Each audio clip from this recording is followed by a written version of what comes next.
encontrar uma pessoa que nunca tenha quebrado a cabeça para responder uma prova com questões de verdadeiro ou falso. Assinale a alternativa que não corresponde a um determinado período histórico. Neste caso, existe apenas uma resposta verdadeira. Mas, quando há mais de uma resposta correta na questão, a situação complica. Por exemplo, assinale a letra A se as alternativas 1 e 2 forem verdadeiras. Assinale B se a 1, a 2 e a 3 e assim por diante. É um alívio pensar que temos um Deus que nos deixou bem claro. Só existem dois caminhos, o largo e o estreito. Existem dois tipos de deuses, o único Deus digno de honra e louvor e os demais. Da mesma forma, só existem dois tipos de igreja, a igreja verdadeira de Deus e as falsas. O que este assunto tem a ver com os 10 mandamentos? Como descobrir qual é a igreja verdadeira ou a falsa? Estas respostas você encontra na Bíblia, o gabarito de Deus. Verdadeira ou falsa? Assista ao próximo estudo com o pastor Luiz Gonçalves.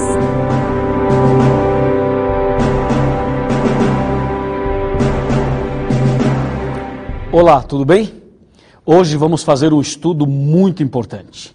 Fique bem atento, porque hoje Deus vai falar muito forte ao seu coração. Jesus disse que existem dois caminhos. Um estreito, que leva ao céu, e o outro largo, que leva à perdição. Mateus capítulo 7, versos 13 e 14, está na Bíblia. Em toda a Bíblia, vemos esses dois caminhos. Por exemplo, luz e trevas, Deus e o diabo, Abel e Caim, céu e inferno, salvação e perdição, ovelhas e bodes, trigo e joio, igreja verdadeira e igreja falsa.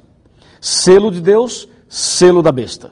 Apocalipse 12 e Apocalipse 17. Jerusalém e Babilônia, cordeiro e dragão, vida e morte. Em Provérbios 14, verso 12, o sábio Salomão fala que há caminho que ao homem parece direito, mas no fim dá em caminhos de morte. Chegamos à conclusão de que existe somente uma igreja verdadeira. Qual é esta igreja? A Bíblia fala a esse respeito? Sim, claro que sim. É claro que a Bíblia Sagrada fala e fala muito mais do que podemos imaginar. Aqui em Apocalipse 12, 17, a Bíblia é clara ao dizer exatamente o que eu vou ler agora com você. Diz assim: irou-se o dragão contra a mulher, e foi pelejar com os restantes de sua descendência, os que guardam os mandamentos de Deus e têm o testemunho de Jesus. Aqui estão as duas principais características da Igreja de Deus na Terra. Se fizermos uma análise da história, vamos perceber que o povo de Deus, em todos os tempos, seguiu esse princípio bíblico. Adão e Eva esperavam o advento do Messias. Portanto, podemos afirmar que eram adventistas e guardavam o sétimo dia, pois foram criados na sexta-feira e no dia seguinte guardaram o primeiro sábado. Então podemos afirmar que Adão e Eva eram adventistas do sétimo dia. Certo dia, Deus chamou Abraão e lhe disse: farei de você uma grande nação. Abraão e Sara tiveram um filho, por nome Isaque. Esse, por sua vez, casou-se com Rebeca e teve 2 filhos, Esaú e Jacó. A princípio, Jacó teve uma experiência amarga, e depois de uma experiência espiritual marcante, quando teve um encontro com Deus numa grande luta espiritual. Naquele momento, seu nome foi mudado para Israel, que significa vencedor.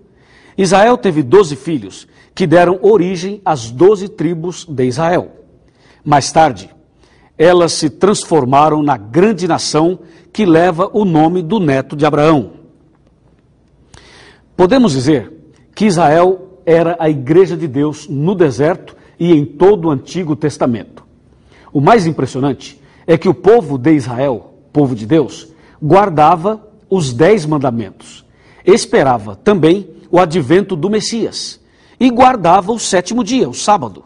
Aqui também podemos afirmar que o povo de Israel era adventista do sétimo dia.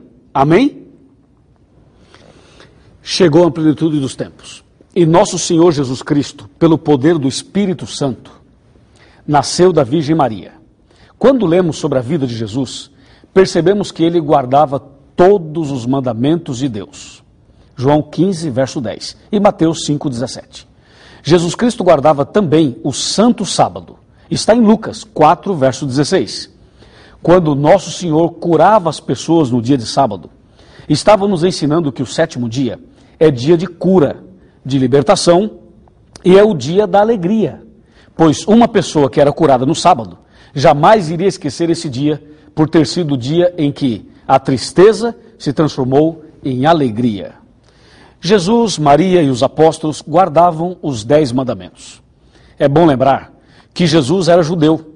Jesus estabeleceu o cristianismo e este deveria passar por 7 fases. Nos capítulos 1, 2 e 3, o Apocalipse fala dessas fases quando descreve as 7 igrejas.